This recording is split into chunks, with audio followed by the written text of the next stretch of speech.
would education programs, and we can sort of do a yes or no, or if you keep your answer, like, do you see any concern for the education programs that were being supported by USAID? Do I see any concerns with them, or I see the benefit that we had with the education? And when you go back to the 1961, they focused on agriculture and education.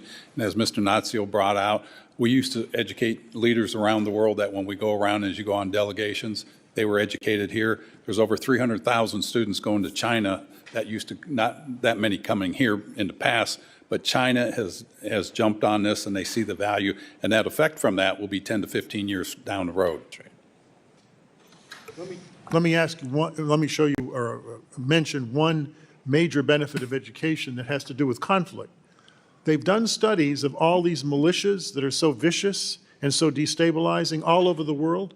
Almost all of them, the young men, are completely illiterate. They've never been to any schooling at all. And that's how they recruit them. Yep. When I was in Darfur as a special envoy, I noticed that. They didn't even know, they didn't know what the United States was. These people were that isolated from the world. They didn't know what Europe was. And that's not good. It's destabilizing, and it affects us when these groups start attacking. Sometimes they attack Americans. Yes. So. Just reclaiming a little bit of time. I completely agree with both of you. Thank you for that response. I think as we think about economic development, as we think about world security, people are less likely to endorse political violence, to join those when they are educated. And so as we're taking that step, I would just welcome, particularly you, Administrator Natsios, how you would go about through a legal framework if you were working in the position currently, if you could follow up this committee, how you would go through and actually make those changes to programs that are of concern without jeopardizing all of those other actions. Do you have anything to add, Mr. Natsios? Gentlelady's time has expired. Gentlelady's time has expired. I think Gentlelady's time has expired. Thank you, Mr. Chairman. Mr. Chairman, can we get a bathroom break? Can you Two hold of it? us are 70 plus. Can you hold it for two individuals or no? I'm going to remind you that when you're 70. I ask in seriousness, can you hold it for two individuals or no? If you can't, I'm happy to give you a restroom break. I want you to be able to concentrate on answering to our representatives. I don't want anybody to say you were distracted. So, all right, we will continue. We will muster on once more into the breach, dear friend. Chair now recognizes Representative Luna. Chairman, for the record, I'd like to submit this letter saying that PEPFAR funding was actually resumed. I know there's been a lot of push saying that the Trump admin had actually cut it, but so ordered. Thank you. You know, I want to start out by saying initially I think the idea behind USAID was done with a good intention. However, we've come to find out that the agency has indeed, to a certain extent, operated in a rogue capacity. And USAID has absolutely broken the trust with the American people and not been transparent about where our taxpayer dollars are going. There's an individual by the name of Mike Benz. He actually served over at the State Department for a while, and he's been going on to expose a lot of what USAID has been doing, which, being a member of oversight and being on this committee, I wanted to verify and see if he was telling the truth, which, much to my disappointment, he was. And I say that because I'm disappointed that our taxpayer dollars are funding some of these items. I mean, to just put this in perspective, in 2021, the Special Operations Command under Mark Milley, as chairman of the Joint Chiefs, put out an instruction manual, a vision for 2021 and beyond, that contained instructions and examples on how the military could work with the State Department, Intel Services, and USAID using race riots. Here's examples of some of the instruction manuals here, 1 and 2, in order to destabilize nations. In addition to that, they advocated for setting up job fairs near some of these riots so that disaffected workers could gain employment. Now, as a member of Congress, I ask myself, did anyone in USAID get elected to Congress? How about to a presidency? When you are acting in the shadows and you are destabilizing nations using race wars to do it and then advocating that the military does it, in my opinion, not only do you put the future generations that would have to fight in those wars in jeopardy, but at the end of the day, you're operating without any oversight. So I guess the question for you guys is, Mr. Natsios, is that something that you were aware of? Are you aware that that instruction manual is being promoted not just with the military under Milley, but that USAID may be operating in this capacity? Because in my opinion, and I'm sure I speak on behalf of many of my constituents, I don't think that's where our taxpayer dollars need to be going. Well, I completely agree with you. Personally, I doubt very much that what you've been told is accurate. But let me just Well, tell you. I'm telling you right now, I brought the receipts, okay? And the reason, I'm not trying to argue with you, but I find this disturbing on so many disturbing. capacities. It's And I would very like to also just, if I can, sir, Mike Benz, what he's exposing and bringing receipts, I've confirmed it. Thank you for doing that on behalf of the American people, because I understand that when you take on the intelligence agencies, we're also now finding that apparently in this manual, that they're also advocating for social media campaigns illuminating controversy to a global audience. I mean, using disinformation campaigns, is this happening here in our own country? Where's the oversight? Just to ask you, who in the agency, what bureau, I just what said, you can office? actually find that instruction in this manual that Milley approved. Military manual, isn't it? Yes, but Milley approved it. You have it right here, USAID, working with government agencies. I mean, Yeah, but this is not. Wait a second, did AID say that, or did the military say Well, AID that would be the should- question for you, sir. Well, I don't mean, think these AID wrote operations, that. sorry to interrupt you, these operations that are taking place without government oversight, without the authority of the president, without the authority of Congress, real men and women serve and they die because of stuff like this. When you destabilize nations without any oversight, we have to fight those wars. You have our chairman right here that literally Congresswoman. risked his life. No, I'm sorry to interrupt you. I'm frustrated. I know it's not necessarily your But fault. I'm telling you, but it's as a head of nonsense. agency, that's I'm not. telling what Ben's told you is nonsense. That's not nonsense. These are the They did- information and AID forms. didn't And write that. Ben's put this out to the American AID people. did not Sir, write that, Sir, I Congresswoman. disagree with you on so many levels. And I appreciate you being here How do today you because know they this is wrote not it? easy. How do I know what? That any person can write AID's name into a manual.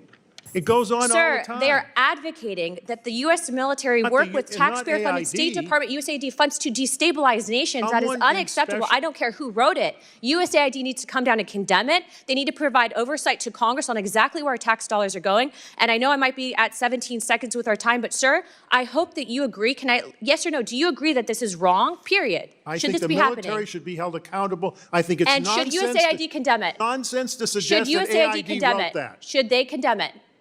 The military should. USAID, should you? Work alongside you, sir. Thank you, Representative Jackson. I also thank the witnesses for their testimony on this important topic today. I have no doubt that we'll be speaking on this further. President Trump, in my opinion, is absolutely making America immeasurably stronger by gutting USAID and gutting the State Department forthcoming. He is making it clear that there is no more stupid social engineering programs that will continue. No more comic books for $50,000 or $50,000 trans operas. No more $800,000 job fairs in Bangladesh for trans individuals, specifically in a country where the average monthly wage is $220. These things come to an end. Asking the questions, are Americans better because that dollar came out of their pocket and went to these programs or not? That is a bar that we have to hold ourselves to. Should somebody working today have kept those dollars in their pocket instead of sending their dollars to programs like those? There's not a more important question that we could ask. Are President Trump and Secretary Rubio and Elon Musk and his team, are they eliminating waste? Absolutely yes. Are they making the system accountable where the buck stops with Secretary Rubio? Yes. Secretary Rubio is in fact encouraging important life-saving programs to continue. America is significantly stronger every minute the wasteful programs are ended, and we are weakened every minute that they are allowed to continue. We gave the Biden administration and my Democrat colleagues the chance to work on oversight. One easy example that I worked on personally would be the expansion of atheism in Nepal with $500,000 grants. My colleagues played the game, admit nothing, deny and lie about all of it, and make counter accusations. Even with all of the documents laid directly in front of them. That's what took place. We tried. They wouldn't do it. I know Americans are not stupid. They know there is no value for them in a $100,000 DEI survey in Ghana. They know that there's not value for them spending $520 million to pay ESG consultants to teach people in Africa about climate change. Also, what is extremely telling to all of us is the amount of grant recipients who are not asking for waivers. They know that the gig is up and do not even want to try and justify what it is that they had been doing, the way that they were grifting off of Americans who are going to work each and every day. What is not surprising is that my colleagues have tried to lie to American people, saying that people are dying. We've heard that argument before again and again.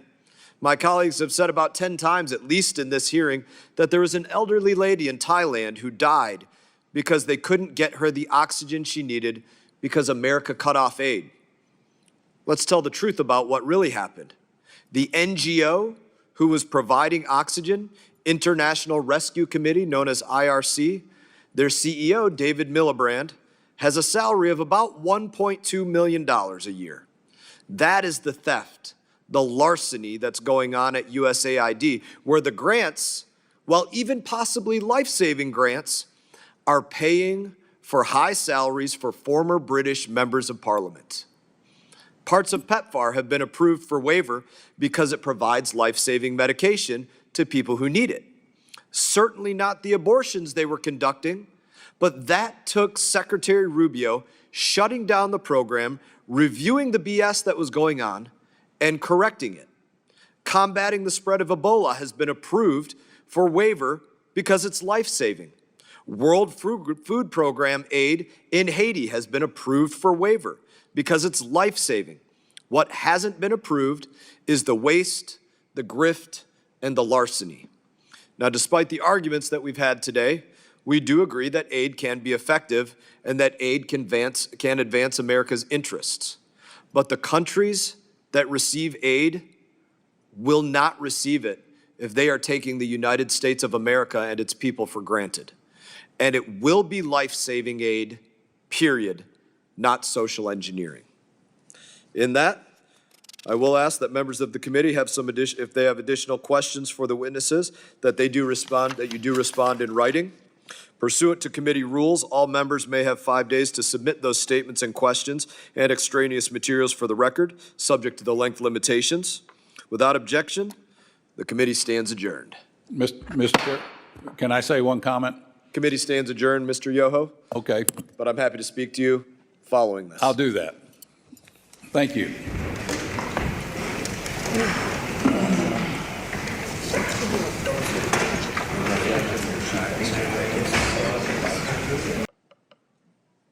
Yeah, they can't attend it because it doesn't exist. You paid for it. Somebody else got the money. You are paying for terrorism.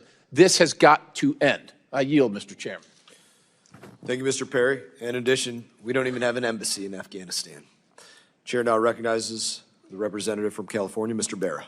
Thank you, Mr. Chairman. I want to start off by, I know a lot of USAID workers, former workers, alumni are watching this hearing. I want to thank them for their work. They're patriotic Americans. They're out there, they're doing God's work, helping save lives and everything else. And I'm sorry that you guys are caught up in this. So I want to appreciate this on behalf of the United States of America. You guys are patriotic Americans. I've visited with a lot of these folks. I travel a lot, gone into refugee camps, and have seen what they do in terms of life-saving stuff. And again, it's super important work that they do. It represents the best of American values, and it is really sad to see these folks get thrown under the bus. When we talk about stronger, better, more prosperous, I think we're all in favor of that. We're all in favor of working together. Mr. Chairman, Congressman Yoho's my classmate, and he may have been more conservative than you when he got to Congress. Ted, you and I traveled, I think, on your first trip abroad. We went out and saw some of these USAID projects. I watched you over time, become the champion of the Build Act, a champion of reforms, and we've continued to stay in touch. Now, what saddens me about this whole approach, now I'm not going to talk about Elon Musk. I'm not surprised by how he's approaching things, but this isn't Twitter. I don't want a 21-year-old tech bro going through deciding which programs we should continue and not continue. Mr. Chairman, I want us to work and do that work. We can go line by line, or we could hire Mr. Yoho to go through line by line and say, hey, here's the programs that make sense, here's the ones that don't. But that's our job. That's what we're supposed to be doing. That's our oversight. I don't want that 21-year-old tech bro, probably has never traveled anywhere, has no passport, doing our job. Let's do this work together. And I'm not here to defend every USAID program, but I do believe it serves a really important purpose for our values. We've read Heritage Foundation reports. I worry about what's happening in the Pacific Islands. They put out a good report. We've met with them. We're ceding our influence there. We're already seeing China step in and take things over. We're watching in Cambodia and Southeast Asia. Programs that are good programs like demining, China stepped in, it's front page news. Let's not shut everything down. Let's make necessary reforms. Let's, as Congressman Yo said, let's focus on humanitarian aid, let's focus on development, and let's look at the programs that do this. For the American people, the most successful development program in the history of the world was the Marshall Plan. That was us. That was the United States of America rebuilding Europe, creating stable democracies, preventing war, lifting hundreds of millions of people out of poverty. That was us. We can do this, and we can do it better and smarter and not betray our values as Americans. But we should do this. This is Congress's job. It's not someone else's job. And I'm willing to work with you to figure out what programs make sense. Let's write a foreign aid authorization bill. But let's do it in a smart way. Let's get former administrators in here. Let's us do the work, Democrats and Republicans, to rebuild a better, stronger, more prosperous USAID. Congressman Yo, we're friends, and we've stayed in touch over the years. I appreciate the Build Act. That was bipartisan, and your leadership there. I am a little bit worried because I've heard President Trump talk about creating a sovereign wealth fund, perhaps making that DFC's mission. Will you actually talk about the difference between DFC and sovereign wealth fund? What I see is the DFC was designed for a specific purpose when we put it together. We wanted to move countries from aid to trade. That was our big thing. And I won't go into why I came up with that. We were on a Codell over in the DRC. And if they want to create a sovereign wealth fund, I think they should do that separately. And I think there was an executive order, in fact, to do that, which is good because if you put it in the DFC, it starts clouding the mission. Are we going to do development or are we going to do build the trust fund or the sovereign wealth fund? And you start clouding the mission and you get away from what I like to call purity of purpose. The DFC was for hardcore infrastructure projects that will bring in other investors in a region that needs those jobs and the opportunity so that we can wean them off foreign aid. Foreign aid by itself has not brought anybody into prosperity. But working together to build that infrastructure, to create that structure there, that brings in the opportunity, outside dollars, and then we create friendships and allies around the world. Great, increases thank you. trade. Mr. Chairman, I'm willing to work. Let's do the work here in Congress, in this committee, and let's build a better, stronger, more prosperous And I commend USAID. you guys for saying that. Could I just add something, if I could? Gentleman's time has expired. I do thank the representative for wanting to work on the State Department reauthorization and look forward to working with you on that. Representative from